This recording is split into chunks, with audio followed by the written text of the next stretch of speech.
Cita nengah ungkapan, semakin banyak anak, semakin banyak rezeki. 5 anak. Kalau bisa makin banyak makin bagus. Kan banyak anak banyak rezeki. Iya. Banyak anak banyak KJP.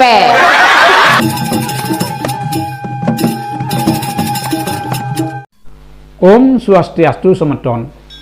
Jika ada dugaan, bahkan tuduhan bahwa Bapak Wayan Koster itu adalah petugas partai, tuduhan itu tidak salah. Selain beberapa kasus di mana Bapak Wayan Koster sangat taat kepada perintah Ibu Megawati, ternyata pelestarian nama depan Nyoman dan Ketut itu merupakan arahan dari Ibu Megawati.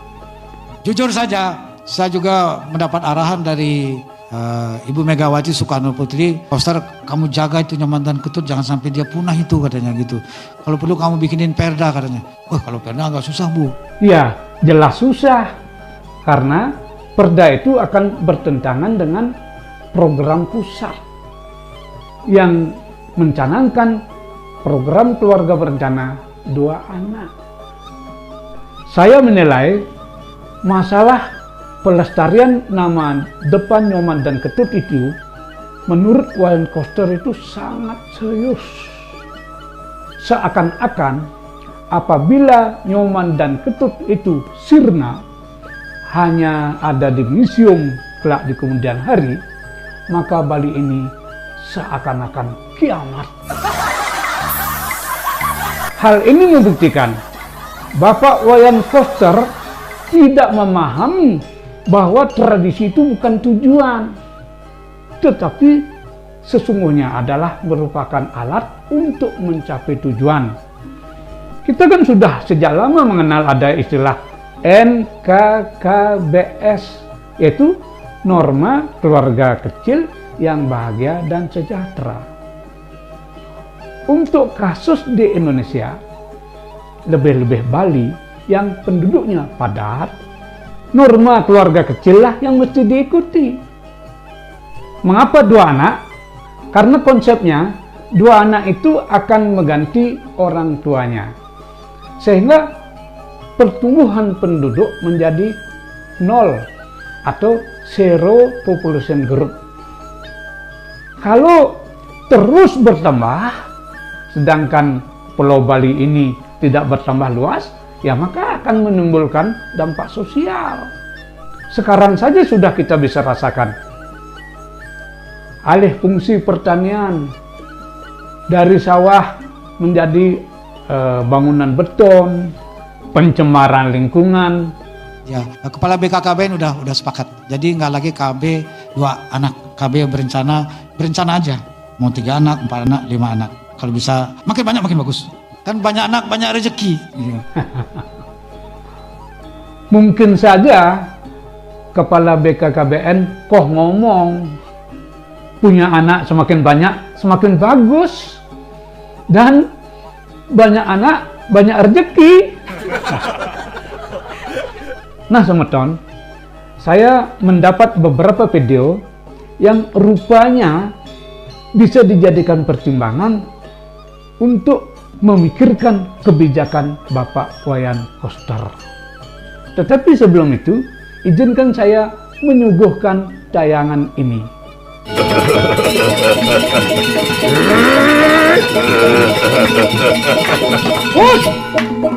Kadiang apa cara ketonglang angan negalan pahmulun. Ye, cika gitu nih. Beperayu menjah sang Pandawa. Meh, halo genci ngomong. Matiang sang Pandawa, cina ngomong sang Pandawa tuh. Tan wero. Badah. Ane tawang ci seperti berjalan ci. Salingan sing tawang ci jalan ci. Ada yang apa? Sang Pandawa itu adalah nyen kadan cido. Keturunan Betara do. Pandita Giri Jaya Nanga Aji. Pandita Ide sang Yudhistira. Peragaan ide pandita itu. Giri. Sang Bimo cinawang giri, giri artinya gunung, gunung kukuh kuat. Ani paling kuat itu Sang Bimo tuh. Jaya. Sang Arjuna, Jaya artinya menang. Ya nado jani nak menang, tu jani matiang cai. Kekudiang cai matiang nak sebuah menang. Nangge. Tu Sang Nakula, ani paling bagus tu di Pandawa. Sang Nakula tu, tawang Haji, tu ahli kesusastraan tu, Sang Sahadewa. Ani ken kalawan Cibindo. Apa hehehe? Jintu kelawan Cibindo. Cinawang satu aneh. Tugas berang berarti udah. Tan muruh. Ani lelima tu ngalahang anak satu setawang ci. Wih. Nyen satu. Sang Korawa putran Dewi Gandari. Dewi Gandari satu melakukan. Sakewala satu tu kalahang tekan anak lelima. Apa sebab? Ulian satu tu kurang berkualitas. Sang Pandawa meskipun keluarga kecil tetapi berkualitas. Sama kana. Pengcinawang bahwa kualitas itu jauh lebih penting daripada kuantitas. Cita nengah ungkapan. Semakin banyak anak, semakin banyak rezeki. Boleh. Sengkaruan. Kalau kita mengacu kepada kasus Pandawa Korawa, Pandawa itu meskipun keluarga kecil tetapi hidupnya lebih sejahtera dan lebih bahagia karena kualitas SDM-nya lebih tinggi daripada Korawa. Sing penting kualitas, yang penting banyak anak, banyak rezeki. Orang zaman dulu kan banyak anak banyak rezeki. Betul. Yang sekarang banyak anak banyak KJP. Lahiran BPJS. Santunan. Bansos setiap bulan.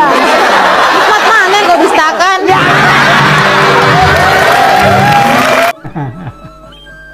Jadi ungkapan banyak anak, banyak rezeki akan menjadi dagelan kalau seorang komedian, pemain bondres, cocoklah mengungkapkan hal itu sebagai dagelan. Tetapi Bapak kan seorang gubernur.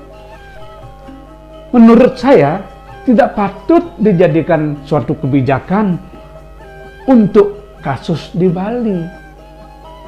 Nah, ini yang lebih serius. Banyak anak, banyak rezeki ternyata adalah propaganda Belanda untuk mendapatkan tenaga kerja murah di Indonesia yang masih abadi hingga saat ini. Jika anak dilahirkan dan dibesarkan seada-adanya, semampu-mampunya, ketika besar menjadi pengangguran yang malah menambah beban untuk keluarga. Maju seperti ini, masih mau berpikir kalau banyak anak, banyak rezeki? Banyak anak, banyak rezeki. Itu pepatah lama banget. Benarkah pepatah banyak anak, banyak rezeki? Jadi sebenarnya kalau menurut saya, ini pepatah tidak lengkap. Jadi banyak anak, banyak rezeki. Ini yang betul ya, banyak anak, banyak rezeki yang harus dicari. Betul? Nah, begitu kata Bapak ini. Nah, sekarang menurut Bapak Wayan bagaimana? Dulu zaman dahulu di Badung itu desa Sibang, dagangnya di pasar itu jual bunga cempaka, anaknya 6 dokter semua. Waduh, parah nih.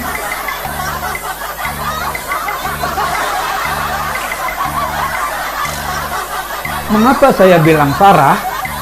Karena Bapak kan seorang dokter, mestinya ya tahu metode penelitian. Sekarang saya bertanya, apakah sampel yang Bapak ambil itu bisa dipandang representatif atau bisa mewakili populasi?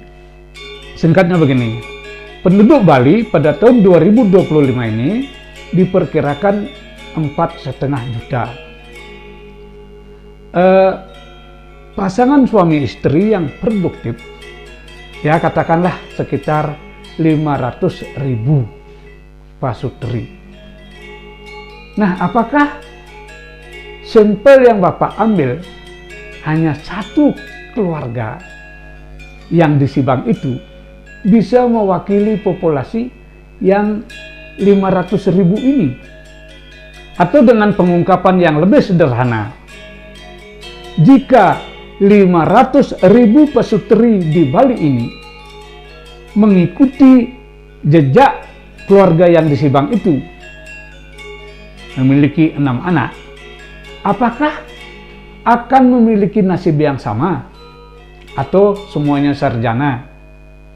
Kita mesti paham, tidak semua orang memiliki nasib yang sama, tergantung pada karma masing-masing. Kakak beradik saja di dalam satu keluarga Bateh tidak sama nasibnya, apalagi orang yang di Sibang dibandingkan dengan di Jemberana, di Karangasem, di Buleleng, di Bangli, di Gianyar. Ya, pasti berbeda, Pak. Pasti tidak sama karena berbagai faktor. Faktor ekonomi, faktor pendidikan, faktor ya memang nasib itu sendiri. Tegasnya, memiliki banyak anak belum tentu memiliki banyak rezeki, dan mengikuti keluarga di Sibang itu belum tentu memiliki nasib yang sama.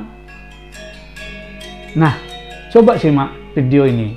Jadi problem Indonesia itu sekarang jumlah penduduknya sangat banyak, sehingga akan tertimbul banyak pengangguran dan kemiskinan, dan akan berimpact pada pendapatan kapita. Itu masalah spesifik, bro. Hanya dari suka buat anak. Tahu dari mana? Kan saya dokter. Di kabupaten-kabupaten tier 2, tier 3, itu tingkat kelahirannya tinggi-tinggi, bro. Bayangin, sudah miskin anaknya banyak. Nah, gimana tuh? Sudah miskin anaknya banyak. Jadi gimana? Akan banyak orang miskin lagi. Oke, sampai di sini saya akhiri dengan Parmasanti. Om Santi Santi Santi Om. Om Loka Semesta Supina Bawantu. Semoga semua makhluk hidup berbahagia.